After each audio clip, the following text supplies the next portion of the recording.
on one of two fingers. You can either do this on your index finger or your middle finger. Okay, these two, not these. So if you go like this, these are not the right fingers. Okay, so remember, what fingers did she say? Just go like this. These, not these. Okay. Another thing is that the fingertip, we want to use, so these two fingers, and we don't want to puncture on the side of the finger or on the tip of the finger, but in the center of the finger. We want to make sure that we puncture against the fingerprint, not with the fingerprint. If you puncture with the fingerprint, which means a slit like this, then the blood, instead of giving you a drop, it's going to go into the fingerprint, and it's going to make it more difficult to collect. You want to puncture against the fingerprint so that way the blood that comes out stays as a drop. Okay. The instruments or supplies that you're going to need include an alcohol prep pad.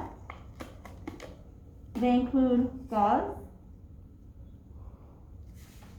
And they include the glycemia, the tube track monitor. What kind of sketchbook were you using to draw the blood? we're using sketchbooks, right? Okay, and this is a test strip. Now, when you handle the test strip, do not touch this with your bare hands. This piece here has a microchip, right? This is what's going to allow the machine to read the value. I'm not going to stick it all the way in. I'm just going to hold it in place, okay? You want to stick this in once you're ready to go. The reason for that is, once you stick this in, the machine turns on.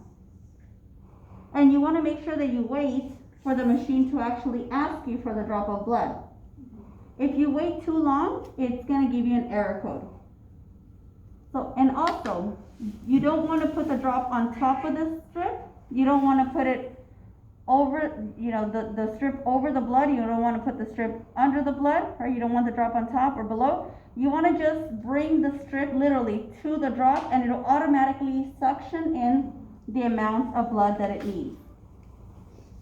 All right, so we're going to go ahead and check your blood sugar. Yes, ma'am. May I borrow your hand, please? Okay. Now and notice how I'm scrubbing, right? That literally, you just want to scrub. Wipe it hard. Keep your dirties away from your clean. And I'm going to keep a piece of gauze here for the aftermath. Oh, lancet. Can't get the blood without. Oh, if you're okay. Yeah, look at this thing, it's like dragging.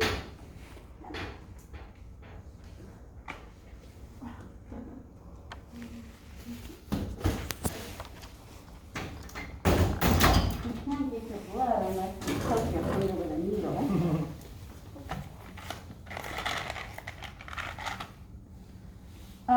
This is a needle, therefore we need a sharp container so we can dispose of the needle as soon as we're done.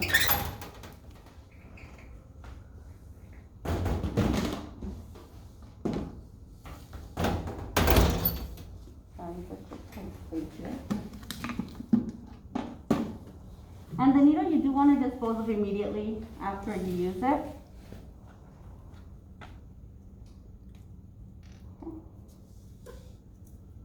Do you have any questions before we go? Oh, No. I alcohol your middle finger. No, you did either, right? Oh. Notice how quickly I did that. Yeah, very nice. You cleaned the first drop? Excuse me, I wiped away the first drop. Why is that? Because normally with the very first drop, there's going to be some damaged cells and tissues. Oh, that didn't go all the way in. Did it? Go. Maybe it did.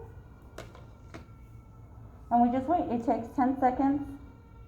Alright, so now that I know that I got a result, now I'm going to hold your thumb here to hold that in place. Thank you. No problem. So now I'm going to record the results. The results, it tells you on there what units to put it in. So the results are 95 mg, which is milligrams, slash, and it has little d, capital L, per deciliter. So you're going to record it as the results, 95 milligrams per deciliter. And I'll show you a sample up on the board. And this is 95 milligrams of glucose Yes. per Volume. deciliter. Wow. So I'm gonna discard now. Technically, you can discard this into a regular trash can. Patients that are diabetic measure their sugars at home. They don't use the sharps container. They throw their stuff in the regular trash can. You can throw this in a regular trash can, but because there's blood, just for us to have what's the word I want to use? Just a constant reminder that blood, anything with blood, and because the ends are a little sharp, we're gonna throw it in the sharp container. Okay. This we put back in, and then we're good to go. We're gonna check on our patient, see if he stopped bleeding. He should, because he's been holding on to that. Would you like a Band-Aid? Okay. Okay. Should I? It's I up mean, to you. you don't really encourage putting on Band-Aids, on like, If you don't need it. okay, yeah. If you want, we'll put one only because we're working with each other and you're gonna be